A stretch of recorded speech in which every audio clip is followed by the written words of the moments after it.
Λαμβάνοντας τη σκητάλη από το προηγούμενο εξαιρετικό πάνελ και παραμένοντας το θέμα της κουλτούρας, θα μιλήσουμε για την κουλτούρα του ESG, δηλαδή της ευαισθητοποίησης απέναντι στο περιβάλλον, την κοινωνία και τη διακυβέρνηση.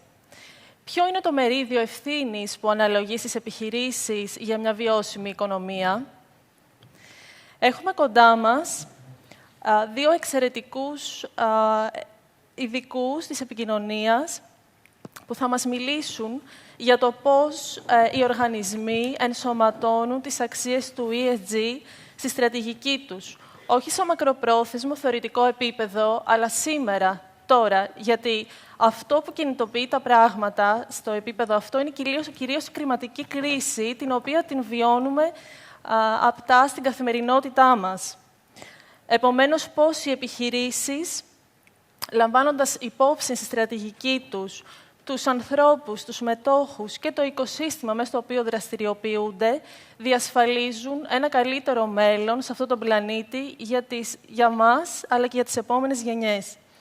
Έχουμε λοιπόν κοντά μας δύο εκλεκτούς καλεσμένους από τη Δανία, ο κύριος Reidar Gjaerum, ανώτατος σύμβουλος διοίκησης του ενεργειακού κολοσσού Equinor, και η Veronica Råberg-Schrello, διευθύντρια της εταιρείας στρατηγικής επικοινωνίας Kekst CNC, όπου ο κύριος Gjaerum επίσης κατέχει τον ρόλο του ανώτατου συμβούλου. Οι δύο καλεσμένοι μας θα μας μιλήσουν, θα συζητήσουν και θα μας εισάγουν στο πώς η Equinor έχει προσαρμοστεί τα διδάγματα που έχει πάρει από την ενεργειακή μετάβαση, πώς ενσωματώνει στη στρατηγική της τις νέες προτεραιότητες για το κλίμα, όπως αυτές αποτυπώθηκαν και προσφάτως στη διάσκεψη COP26. Επίσης, πώς οι οργανισμοί καλούνται να ανταποκριθούν στις αυξανόμενες ρυθμιστικές απαιτήσεις, αλλά και την οντινόμενη πίεση που ασκείται στο ζήτημα αυτό από τη δημόσια σφαίρα για την υιοθέτηση περιβαλλοντικά και κοινωνικά υπεύθυνων πολιτικών. The stage is yours. Thank you. Thank you. And thank you for having us. Thank you, Fortune and Somokos. So, jumping right in, Reidar, what expectations do you see on corporates after COP26, increased public pressure, and new legislation? Well, first of all, I think that COP26 was really a call to action. For governments, obviously, to follow up, but also for us as individuals. But more than anything, it's truly a call to action for business, because now to be able to fulfill the ambitions, it's all about delivery. And the second point I think is highly interesting from this year's COP is that while business for some time really had a focus on 2050 and stating their ambition to become climate neutral, or a net zero company by 2050. Now, focus is really on the next decade, because it's by 2030 that we will see whether we are able to fulfill the targets or not. So, well, yes, we will see more regulations, heavier regulations, new legislation coming, like the EU taxonomy, of course, coming from next year. But you will also see the capital markets speaking up and speaking louder with expectations to business. And consumer behavior will follow that, as well as you mentioned, public expectations.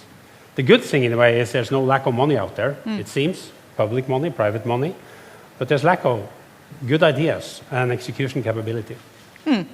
But that, I have to say, sounds like there are very strong opportunities for corporates. Do you agree with that? Absolutely.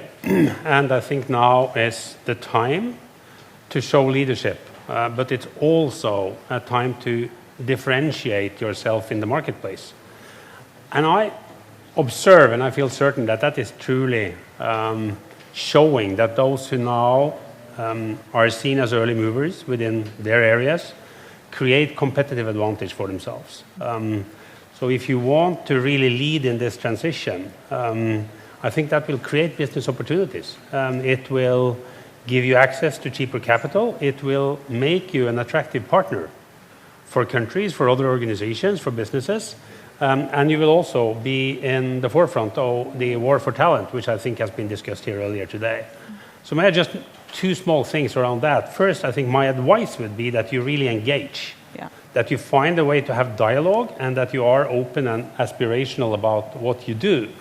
The second thing is a bit of a word of caution, because especially in this area, there's a risk that you will be seen as doing greenwashing rather than really delivering. So this has to be an integrated part of your strategy. It can't be an add-on, and action speaks so much louder than words.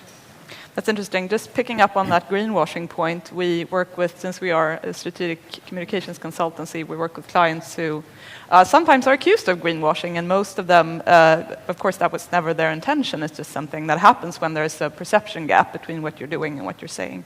But I wanted to also pick up on that sort of transformational aspect that you mentioned.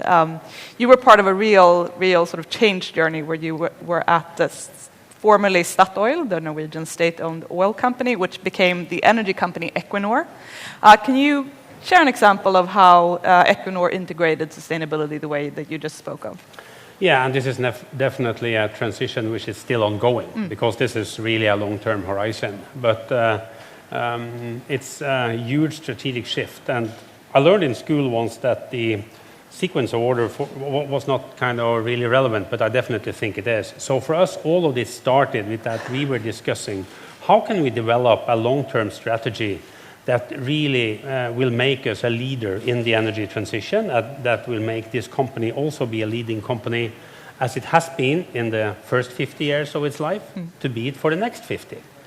So we saw that we wanted to transform it from a focused oil and gas company to a broad energy company, which had to include renewables and which had to include low carbon solution. And all the actions we took was rooted in a defined strategy and a desired position to become this broad energy company. And then yet we saw that as Statoil, even though we started to execute upon it, where there was a perception gap between what we wanted to be seen as, this broad energy company, and how people perceived us, which was more still oil and gas. And I think it had a lot to do with the name. As long as you have oil in your name, are you doing this for real? Or is this another kind of way of greenwashing? So then we decided actually to go as far as to change the name of the company, which meant we left the most valuable brand that was in the Nordics behind, and we picked a new one, Equinor. And the price for that to us was that we definitely saw that we became this more attractive partner. And not only with oil and gas, but with companies and with authorities and with countries across the world who really wanted to be part of the energy transition and to really address climate change in their various areas. We saw that our position in the talent market become more positive. We were ranked higher among the companies that the new generation wanted to work for. We saw that we brought more internal support and enthusiasm, which of course is extremely important. And after a year or two, we saw that the brand value, how that was estimated, was actually higher than before we changed the name. So all of this, I think, just confirms that if you want to move in a direction, it's also to take some brave moves, and they can pay off. So you mentioned a few things which I think touch on the communications aspect of it, and you were, of course, Chief Communications Officer. Any best practices on the communication side that you want to share with the audience? Yes, I'll try to mention 4 points, and I think all of these are not specific only to our transition, but they are generic, and I think important to remember in all transitions. And I mean, change is the only stable thing we all experience, so I hope that this is something that also others can take learning from. The first is, do not underestimate the time you need to spend on why. And what do I mean by that? I mean that you have to be very clear and explain the rationale for why you are doing the change and what that is going to happen. You have to bring your own people along, but you also have to bring all your external stakeholders with you to understand that change. The second point, which we spent quite a lot of time on, is trying to connect the strategy, which is a lot about what you are doing, with your identity, which is about how you are doing things. So we developed a new identity platform. We introduced a purpose to the organization, a new vision statement, and we also re-emphasized the focus on values, really guiding us into this. And I think if you are able to combine these two, that puts extra focus and attention to it, and you get more out of it. The third dimension, which is, I think, one where people often miss, is that you have to tell you need one compelling narrative that you, in different ways and forms, take to all your stakeholders. But it all really has to be rooted in the strategy that you're doing, and then you kind of translate it into what is more directed towards each of the stakeholders.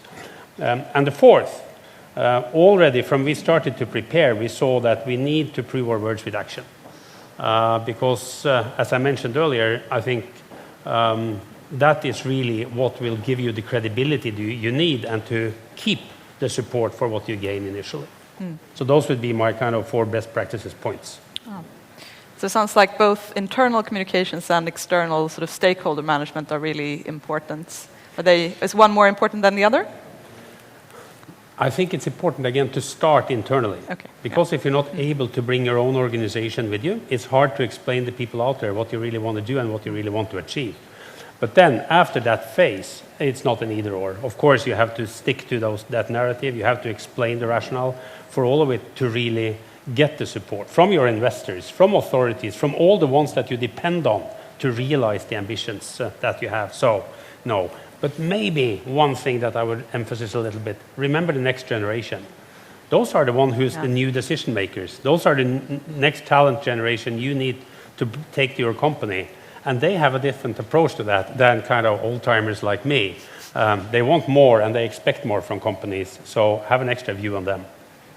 I think those are excellent concluding words. Thank you so much, Reidar, and thank you again for having us today. Thank you.